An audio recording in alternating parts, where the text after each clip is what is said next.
Okay, so far we have learned how to name our acids. We've also kind of learned some of the properties, and that's what this assignment is going to be based off of. But let's start with the naming part. So what we saw yesterday was that we have this flowchart. We are asking you guys, please be able to use the flowchart. There's no reason to memorize it, but please use it. So the first question that you're ultimately always asking yourself is how many elements you have. If we have 2, then we're dealing with a binary acid, which means there's 2 elements involved. And so when you're going to name this, this is where, for example, if we had H2S, this is where we would say, okay, there's 1, 2 things. So we're following our flow chart. We're down to 2. It says add hydro to the front. So we would add hydro. Then we would talk about the anion. The anion is always the second thing listed, or your nonmetal. Okay, and once you have that, it's usually the negative charge thing. We're going to put sulfur. Okay, and then we're going to replace the ending with ic. So sulfur and phosphorus happen to be kind of weirdos who you don't replace them, but you're just going to add it. So we're going to add the ic to this part.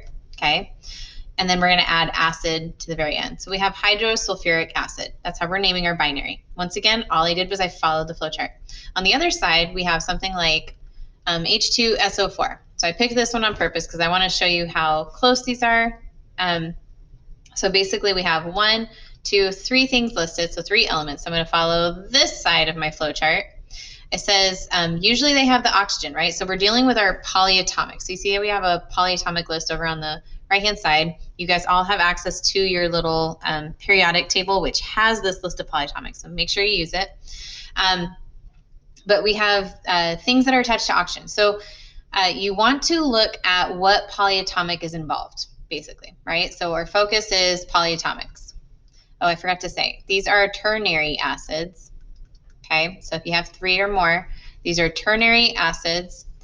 We also call them, you kind of saw it in the assignment, an oxy acid. All right, so we have polyatomics that are involved. We got to go find it. So always look at your oxygen, see who it's attached to. So this is an oxygen with a sulfur. So I'm going to go ahead and just throw some parentheses so I know who I'm focusing on. I'm going to now look over here at my polyatomic chart. Okay, let me zoom in on this, and we're going to find something that has sulfur. Sulfur, sulfur, sulfur, sulfur, sulfur. I'm kind of pulling this all the way up, and here we go. So it's down here. So we have either sulfite or we have sulfate. So it's all going to depend on how many oxygens we have. So you see this one has 4, this one has 3. So we are dealing with the one that has 4. So that means that we are going to write out that polyatomic. So for this one, SO4 was equal to sulfate. So because I have that, we're going to now check the ending. So remember, it's a difference of 8 versus 8, right? So this one has 8. So now we're going to look down here. If it has 8, we use this one. If it has 8, we're going to use this. So this says if it's 8, change it to ic. Okay, so this is why we get sulfuric acid. Okay, and your teacher might have given you a little sentence to remember, possibly. If not, here you go. It's ic, I ate a humongous bite. Since you guys aren't really being forced to memorize this, you don't need to know this necessarily, except that it might just help it stick a little bit, right? So anytime we see the ending of an 8, that changes to an ic. Anytime we see the ending of an 8, that changes to aus, right? So if we had this SO3, this would have been sulfurous acid, right? But one thing to kind of note is that these names, very similar, right? Hydrosulfuric acid versus sulfuric acid. 2 totally different things. This is a strong acid. This one is not. This is a weak acid, all right? So it's really important that you're able to use this little flowchart to name things. Today, our focus is going to be on the opposite task, which is making the formulas given the names, right? So if I were to give you hydrosulfuric and sulfuric, we have to be able to work our way backwards, okay? And so one thing that's going to be based on, or an important thing that you got to recall from back in the day, let me kind of scooch this over a little bit, there we go, okay, is that we had our little chunk of the periodic table, and basically we went over charges, right? And so polyatomics over here, they all have a little charge in the corner, right? And if it has just a little dash, that's a -1, okay, -3, -2, -2. So all your polyatomics have a charge. And then on your periodic table, group 1 is a +1, group 2 is a +2, we jump across, group 13 is a +3, skip 14, we go -3, -2, -1. So if you're pulling things from these certain groups on the periodic table, you're going to be crisscrossing those charges in order to write these compounds. Okay, so let's just work through a couple of these examples and we'll kind of see this. We'll put this into action. So here we're going to look at this little list that's right here, okay? And I'm going to point out that you should be looking for, when we are asking you to write the formula, you got to still decide, is it binary or ternary? Okay, now looking down here at the bottom rules, right? The big difference from yesterday was that binary always had hydro. These, you didn't really have that guaranteed prefix thing, right? So prefix meaning the first thing that's listed, right? So you can always tell if you're dealing with the 2 elements versus the 3 by seeing if it has hydro. If it has hydro, then you're dealing with 2. If it does not, then you're dealing with 3 or a polyatomic, okay? All right, and I don't think that's gonna actually move with it, so I might, yeah, it didn't. Okay, so on that note, just erase those notes and we'll come back to it. Okay, so I'm just gonna kind of move this out of the way. So we're looking, does it involve a hydro? Okay, so looking at our list right here, we see that we have acetic acid. Is there a hydro? No. So therefore, this is gonna be ternary, okay? So we're looking for a polyatomic.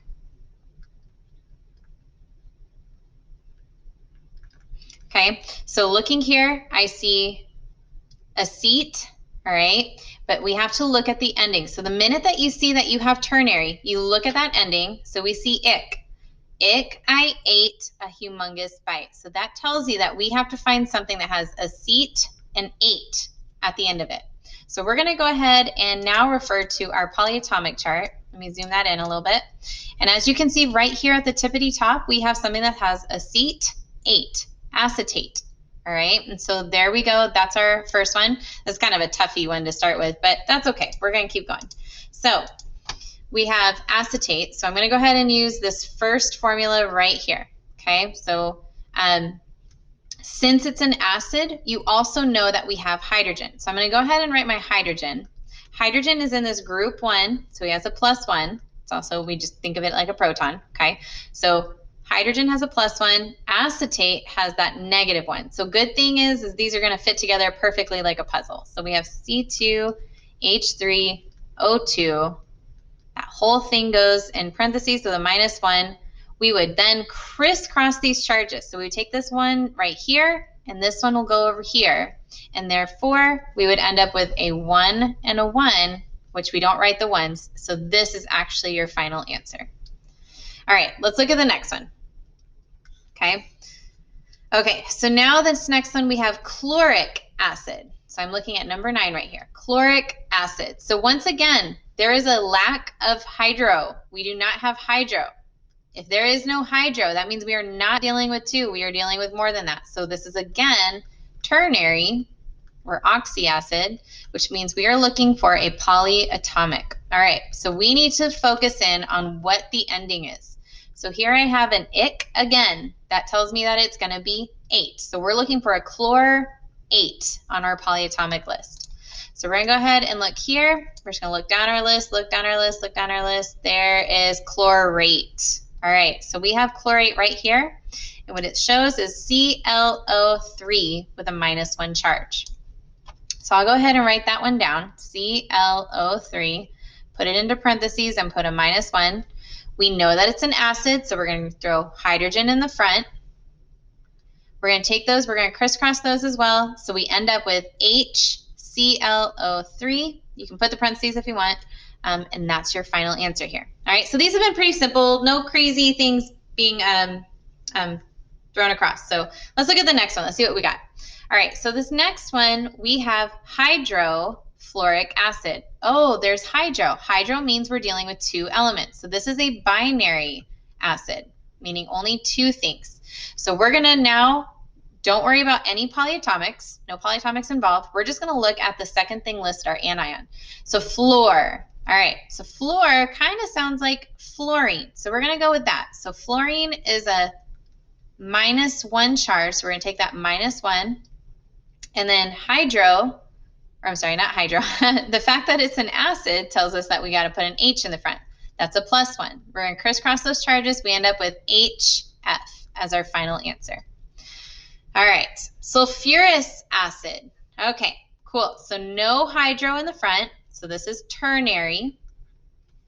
Let me write with a different color here. All right, so this one is a ternary one again, which means we are dealing with polyatomics. Okay, we're going to refer to our polyatomic chart. We see that this has an aus. This is a little different than what we've seen. All of these had ended in ic. So now we have aus. Remember, ic, I ate a humongous bite. So that tells us that that's going to be an ite. So we're looking for some sort of a sulfite. Sulfite. All right, so we're going to pull that polyatomic back out. We're going to look down our list, look down our list, look down our list. There's sulfite way down there at the bottom. Okay, all right, so we have sulfite. Oh, maybe I shouldn't have done that. Whoopsie. Let me see if I can shrink this back up. Nope. That's okay. All right, so we have sulfite. Let me move this down. Okay, so sulfite is SO3, and notice this one has a -2. Okay, that's what I'm looking at right there. Okay, so this one has a -2, and then it's SO3. So I'm going to go ahead and move this out of the way. Okay, so sulfuric acid, the fact that it's an acid tells me that we have H in the front. So we're going to put H with its +1. Sulfite, okay, so sulfite is going to be SO3.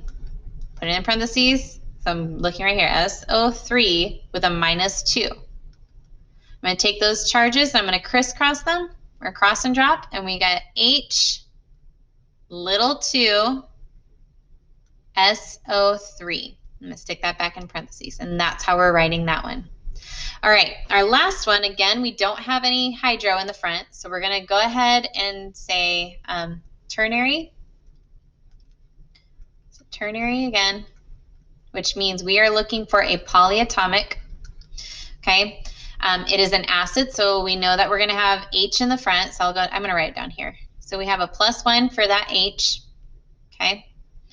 And then we need to look for this ending. So we have ic, tells me ic, I ate a humongous bite. So ic is 8. We're looking for chrome 8 on our polyatomic list. So now we're going to look down the list. We're going to find the word. So notice we're not even looking at the formulas until we find it, right? So chrome 8. There it is right there at the top. Okay. So chromate is CrO4, and it has a 2- charge. So I'm going to move that out of the way. So Cr4, 2- charge. Okay. So we're going to go ahead and write CrO4 in parentheses, put that little -2 right there. Those are going to cross and drops, and we are going to end up with H2 CrO4 in parentheses. And there's our chromic acid. Okay. So kind of in a nutshell, just remember the fact that these are all acids tells us that we have H's in the front, right? So Arrhenius, his definition was when it dissociates or when it splits, it always has a proton. It has that H ion, okay? And so we start with those, and then you got to figure out if it's binary or if it was ternary. If it's binary, you just go straight to the periodic table, find your little anion, and you just name it with ic at the end, just like hydrofluoric acid. So hydro is necessary, then you find your anion, end with ic, acid. Here, when it was ternary, we had to do a little bit of digging. We had to figure out that polyatomic. You had to look to see what was the ending. So notice we had ic, aus, ic. When we did that, that told us 8, 8, ite, and 8. Once you have that, then it's a matter of just taking those charges and crisscrossing them.